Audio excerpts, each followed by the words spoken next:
Η Αιτωλία, να πω ότι ολοκλήρωσε σήμερα τις έρευνες. Αυτό τουλάχιστον γνωρίζουμε.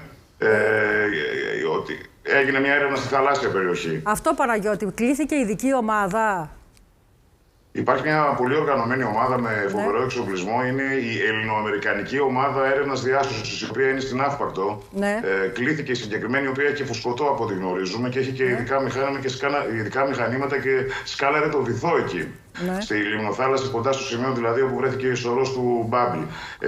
Δεν προέκυψε κάτι, αλλά ζητούσαν βέβαια μεταλλικά αντικείμενα και ειδικότερα αυτά τα οποία θα λύσουν πολλούς γρίφους που είπατε και εσείς πριν, δηλαδή το κινητό τηλέφωνο και το όπλο.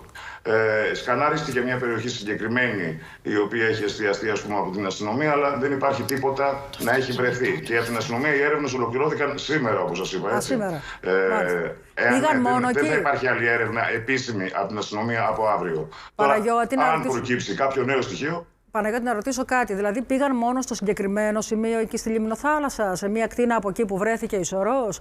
Δεν πήγαν και σε ένα άλλο? Σε ένα συγκεκριμένο σημείο. Σε ένα συγκεκριμένο σημείο, ναι. Γιατί θα μπορούσαν να αποδείξουν και το άλλο σημείο στο οποίο μετά πήγε ο φερόμενος ως δράστης. Και θα πάμε και εμείς μετά. Γιατί εκεί φαίνεται να εξαφάνισε μετά τα σκουπίδια έξω από το νοσοκομείο του Μεσολογγίου, να εξαφάνισε κάποια στοιχεία. Εκεί δεν πήγαν για έρευνα? Δεν τους υποδείχθηκε αυτό? Πιθανολογώ ότι ερευνήθηκαν όλες αυτές τις θαλάσσιες περιοχές που λες. Βέβαια δεν νομίζω ότι σάρωσαν όλο το βυθό σε όλη την περιοχή, γιατί μιλάμε για μια πολύ μεγάλη περιοχή. Αλλά σίγουρα είχαν εστιάσει σε κάποιες συγκεκριμένες περιοχές όπου από εκεί πέρασε ο φερόμενος ως δράστης, ο οποίος βέβαια από ό,τι γνωρίζουμε και λίγες μέρες πριν το έγκλημα, πριν την εξαφάνιση του Μπάμπη, είχε περάσει πάλι. Τον έχουν πιάσει κάμερες των